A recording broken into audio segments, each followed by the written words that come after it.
suñu ay mission ñett la mission dafa nekk formation initiale mooy ñu ñëw pour 3 ans de formation ak tamit formation continue mooy ñi nga xam ne soit ay professionnels lañu wala dañu am lu ñu gis ca centre ba bëgg koo jàng si moo xam formation 10 jours wala 15 jours ñoo def ko loolu mooy formation continue mais tamit dañuy appuyer tam insertion tekkiwul ni dama lay jox liggéey mais dañuy jàppale pour maanaam sa wutum liggéey gën la yomb que ça soit l'emploi salarié mooy maanaam nga gis entreprise bu la jël wala boog nga def auto emploi mooy maanaam nga wutal say bopp say produits ak say équipement pour nga liggéeyal sa bopp jaayal sa bopp loolu mooy auto emploi waaw léegi nag au niveau du centre presque métiers yi ci ëpp ci affaire mbay la parce que dañoo rendre compte ni à Dagana filière yi fa nekk presque ay filière horticulture la am na ay jeunes yoo xam ñi ngi def foofu pépiniériste ñoom ñi ngi ci seen premier code ñoom nombre bi 23 la am na ñoo xam ne aussi ñi ngi def transformation ñoom nombre bi 40 la am na ñoo xam tamit ñi ngi def production horticole ñooñu 40 lañu aussi am nañ tamit ñeneen ñoo xam ne ñoo ngi def pâtisserie ñoom nombre bi 20 la actuellement ni ñoo nekk en formation au niveau du centre. waaw ci lim bi ñoo ngi egg ci 392 lañ toll nii actuellement nii loolu ñoo fa nekk sans compter nag formation ci biti parce que actuellement nii ñoo ngi formé en 207 femmes am na groupement boo xam mi ngi nekk Guy Dakar am groupement boo xam mi ngi nekk Mbilor am nañ benn bu nekk Medina Chérif am nañ bu nekk aussi Talbaxle boobu ñoo ngi ci liggéey ak programme USAID ak aussi benn programme bu ñu tuddee programme pour développement de l'Afrique de l'Ouest ñoom ay femmes lañ yoo xam dañu leen di jàppale ñu liggéey ci maraîchage. actuellement nii sax am na ci groupement yi comme bi nekkoon Talbaxle ak beneen bi nekk Medina Chérif ñoom dañu ñëw rek ñu ne waaw ñun d'accord nañ pour liggéey ak yéen mais dama leen ni il faut ngeen formaliser wu léegi fan yi ñun appuyé nañ leen ba ñoom ñu dama utal seen bopp seen ay kayit dañ ma waxoon naa leen utal man leen déedéet il faut ngeen dem pour ngeen xam importance kayit yooyu ñoom dem nañu ba formaliser wu nañ seen bopp léegi nekk nañ GIE am nañ NEA am nañ aussi registre de commerce fexe dañ ba aussi ñoom ubbi nañ seen kees di cotiser di ca def di jaay di ca def ba nga xam ne ku soxla boo lebee 5000 boo ñëwee dolli ci 1000 francs muy 6000 te banque la boo xam ñoom ñoo ko amal seen bopp actuellement nii ñoo ngi jëm ak ñoom ci formation boo xam dañuy xam ni ñu defaree saabu ak boo xam ne dañuy xam ni ñu defaree madaar ak beneen formation boo xam dañuy xam eau de javel su loolu passé aussi daañu leen former aussi en transformation des fruits et légumes loolu lépp li ko waral mooy bëgg su programme bi jeexee ñoom ñu autonome a demal seen bopp waaw loolu moo waral formation boobu. Légumes qui est ici à Dagana aujourd'hui on est ici à Dagana ñii moom ngeen di gis ci salle bi ce sont les élèves qui font la formation accélérée, c'est-à-dire la formation qu'on a bénéficié de l'État par les ONG. Nous sommes 4e cohorte, 4e groupe, c'est-à-dire notre dernière cohorte de formation. Bon, on est là depuis le mois de février. Formation bi normalement 6 mois la va durer. La formation bi ci lan la basé wu ci fruits ak légumes yi ñuy bay ci Dagana environ Dagana yi ngeen di gis fii sont les élèves ay élèves yoo xamante ne ñi dëkk Dagana ñi dëkk Richard Toll ak yeneen dëkk la ñu recruter fii pour ñëw bénéficier ci formation bi. comme ni mu ko indee rek ci domaine agroalimentaire lañ nekk ñu gën ko xam ci transformation des fruits et légumes ci lañ nekk mu mel na rek boo xoolee tey. am nañ fi ñetti bouteilles yu fi nekk bouteilles yi bu ngeen gisee dañ ko transformé moo tax mu mel nii première bouteille bi lii am nañu cocktail de bissap et pastèque bouteille bii ngeen di gis mooy cocktail de bissap et pastèque lu ko composé bissap moo ko composé ndox ak pastèque ak sucre ak sorbate de potassium moom moo ko composé moom lañ ko liggéeyee bu ñu jëlee bouteille bi mu nekk cocktail buy ananas ak banane li ko composé cocktail buy ananas banane comme ni leen ko waxee ci ñaari bouteilles yu njëkkee rek bii tamit wàllu production ñoom ñoo ko fabriqué. yu chimique yoo xam ne dañ koy tere moom sucre kese lañ ko defaree ak acide citrique maanaam soo amul acide citrique sax limon bii mën nga ko boole ak moom te ku ne xam ne limon dafa baax sa yaram tey day digérer. ma yokk ci tuuti gingembre ça c'est valeur nutritionnelle dafa am ay vitamine C antioxydant la gingembre li muy faj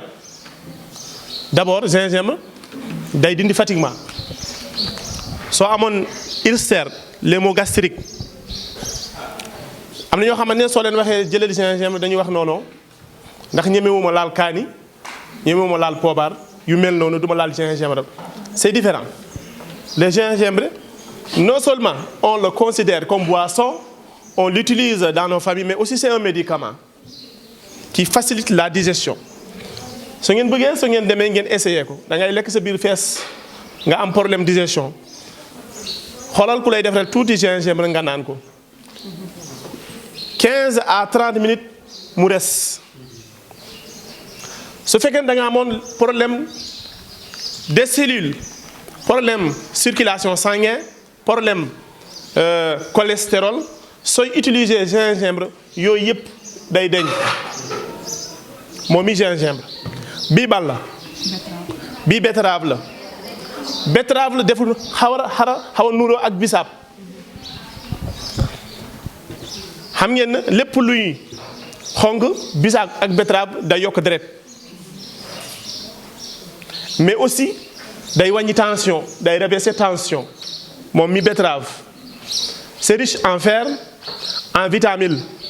B et en vitamine E moom mi betterave c'est ça leur valeur nutritionnelle.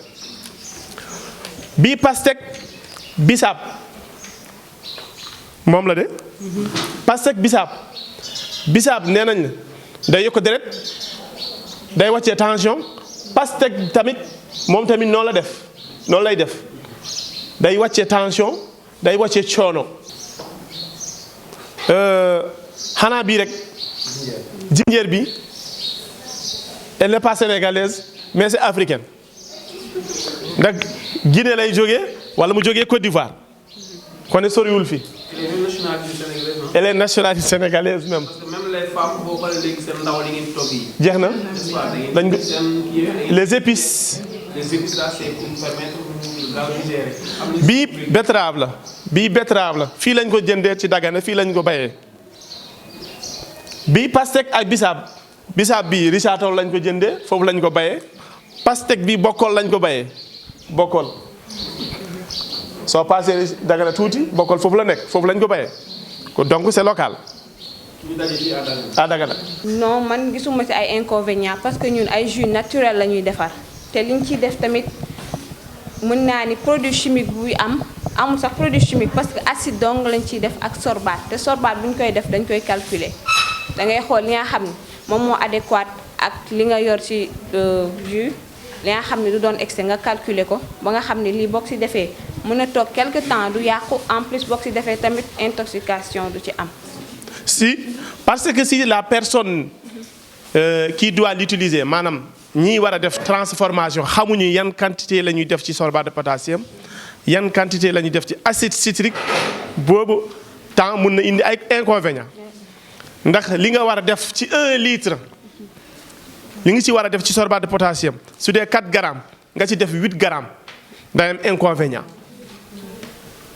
amee excès rek. nga war a ci def fii acide citrique 4 grammes nga def ci 10 grammes acide citrique bi dafa forox nga def ci 8 grammes mu acide trop koo xamante ne mu am problème gastrique mu consommer ko day yëngal gastrique am voilà les inconvénients. Oui, ça doit être limité. bi cocktail la cocktail bi mi ngi am Dakar am buy waaw niñ ko defaree nag Dakar lañ ko defaree ak buy ak naana menthe ak ndox ak sucre mën nañ ko utiliser au frais comme mën nañ ko teg noonu te du yàqu ndax daa am sorbate de potassium pour conservation bi mën na durer ba 6 mois. produit yi tamit mën nañu wax ni baax na ci consommation par rapport ak yeneen produits yi ndax yii nii yëpp yu naturel lañ ko defee amul colorant amul dara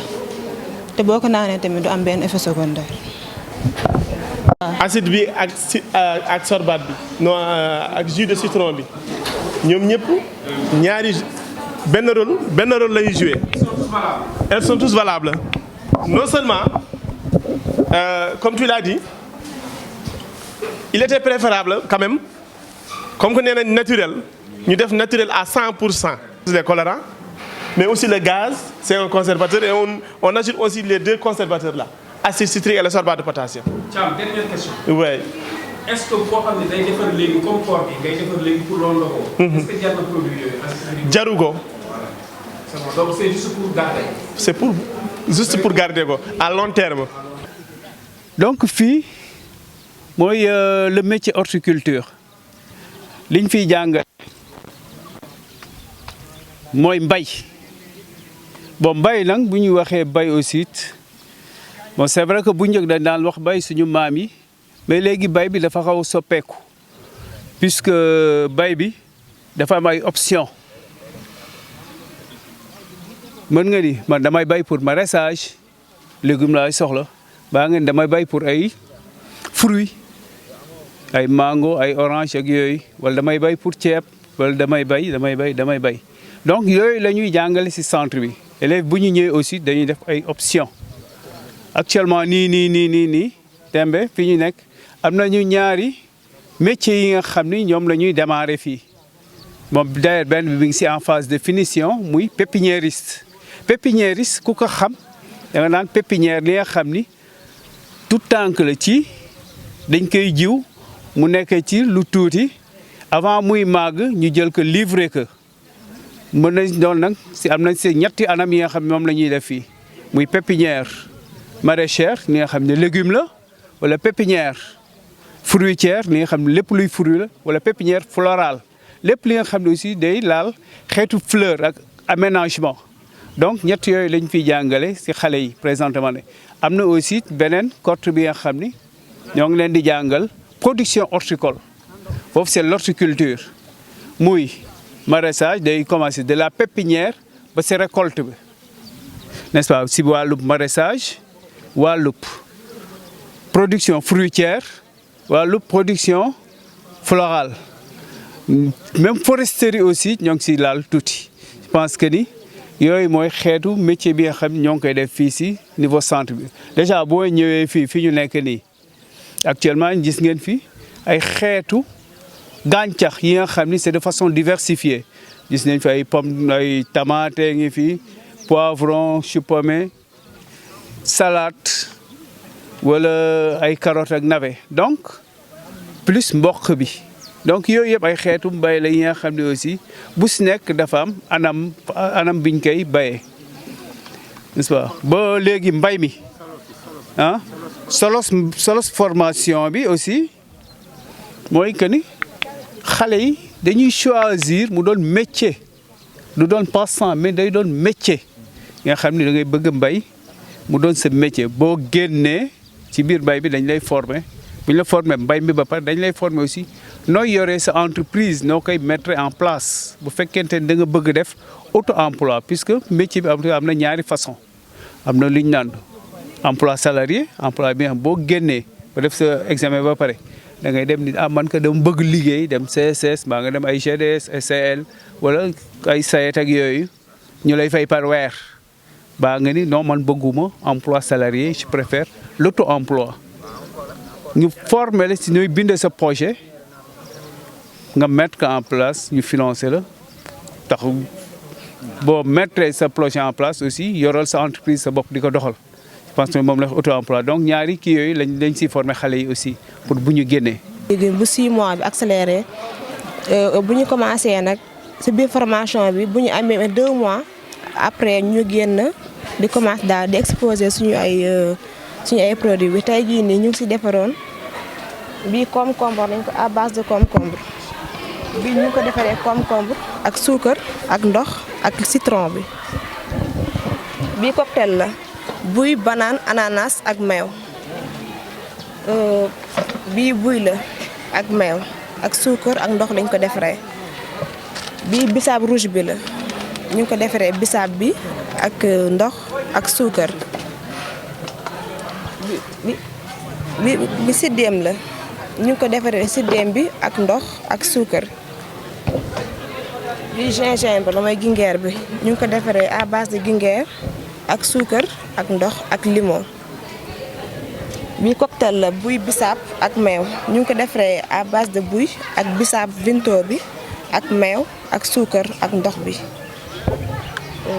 Bi tamarin la mooy Dakar bi ñu ngi ko defaree à base de tamarin ak suukar ak ndox bi. moi c'est Awa Cheikh Ngom comme ni mu ko waxee rek fii lañ génnee daaw def formation bi nii accéléré 6 mois rek xam nga ñoo defar produit yëpp neex na sell na aussi te c'est consommable aussi merci. salaamaaleykum wa rahmatullah maa ngi tudd Fatimata Sarr maa ñëw fii pour présenter leen tey suñu benn plat tourmont maa ngi représenté tey waa pâtisserie centre de formation professionnelle madame Ndaw à Dagana suñu tourmont bi bu ñu koy defar dañuy soxla ñaari façon pâte brisée ak pâte à genoise ak confiture en base de coco. Pour pâte brisée ñu ngi soxla farine 200 grammes soxla beurre 100 grammes soxla sucre 50 grammes sel PM boo ko déggee mooy yow yaay xool li nga xamante ni doy na. Après ñu soxla tamit eau PM encore confiture confit en base de coco 50 grammes lañ soxla coco soxla sucre 150 grammes. Léegi pâte brisée bi lu ñu koy def bu ñuy njëkk tàmbali dañuy njëkk tamiser farine ba pare ça veut dire ñu lay farine bi bu ñu ko layee ñu boole ko ak beurre 100 grammes bi après ñoom ñaar ñu leen di mélange ba mu nekk mélange homogène. deuxième cours tey da nga ñuy fekk ñuy def benn recette bu ñuy wax tourment j'espère que Fatou expliquer leen lépp ni ñu ko defee. alors c'est pour dire que xale yi c'est des jeunes très dévoués ñoom formation bi dañ ko jàpp fulla man moo tax ma gën a sawar ndax bu fekkente ne boo ñoom buñ fi ñëwee ñu won ma yeneen jikko man instant yi duma sawar di kii xëy na tey da ngeen ñëw fekk ngeen fekk mais ñaar formateur ñoo fi nekk keneen ki mooy jël su ma jëlee lundi mardi mercredi monsieur Soumaré jël jeudi vendredi samedi parce que formation bi c'est juste 6 mois donc dañu leen war a jox lu maximum comme ça au moins ñu mun a am dañoo leen war a jox lu maximum comme ça ñoom ñu am base bu ñu bëgg parce que formation bi c'est une formation ba nga xamante ne diplôme bu ñu ciy am c'est un diplôme reconnu par l'État donc xale yi bu ñu fi ñëw dañu war a am au moins les pâtes de base donte pâtisserie dafa yaatu ñoom tey lu ñu gis nit lu ñu leen di jàngal mooy pâte de base yi une fois ñi dem fu ñuy insérer wu dañuy gën a gis ne pâte bi c'est la même chose mais dañ koy defarate ak yeneen façon recette mais sincèrement maa ngi leen remercier parce que ay xale yu sérieux nañu en même temps dañoo sawar. bon ñoo foofu insertion bi ça dépend mais li ñu leen di former mooy même boo amee four sa kër mun nga def le minimum comme les pâtes à cake mun nga defar ou bien pâte à 4 quarts yooyu yëpp defar nañ ko ou bien boo da ngay dem envers les gens boo gisee tamit ay mariage ak yooyu yëpp da nga ci war a dugg c'est-à-dire pâtisserie soo ko defee da nga war a nekk actif bul xaar ñu woo la yow yaa war di def. Pourtant non c'est pas un métier bi nga xamante ne c'est réservé aux femmes parce que boo xoolee Dakar ñoom ne parfois dama xool leen télé yi ay góor yu ci ñoo ci gën a bëri xëy na peut-être fii xamooguñu ko bu baax mais coutume bi la mais restauration ñu bëri ñu ci gën a yëngu sax ay góor lañu parce que boo xoolee ñu góor ñi ay les chefs de cuisine ñu ci gën a bëri ay góor lañu moo tax man j'invite ñeneen ñi nga xamante ne ñuy kër ga ñu ñëw def formation bi bu ñu defee formation bi daal ça te permettre nga def lu bëri parce que même bu fekkente ne amoo emploi direct nii yow mun nga defar ay affaire di jaay épicerie yaa ngi nii fu nekk ñu ngi koy ubbi kon boo defar say cake mun nga ko exposer parce que cake nekkul li nga xamante da nga koy defar tey yàqu da nga koy suufi nga defar affaire bu baax bu rafet ñi ku gis intéressé wu mariage yi ku gis intéressé wu léegi sax ñi ngénte yi ak yooyu yëpp dañuy defar pâtisserie kon moo tax xale yi dañu gën a góorgóorlu gën a sawar lu ñu la jàngal xool ko une fois à la maison nga bàyyi ci xel parce que nekkul da ngay jàng tey rek fàtte tey di yéen ñoom ñoo ci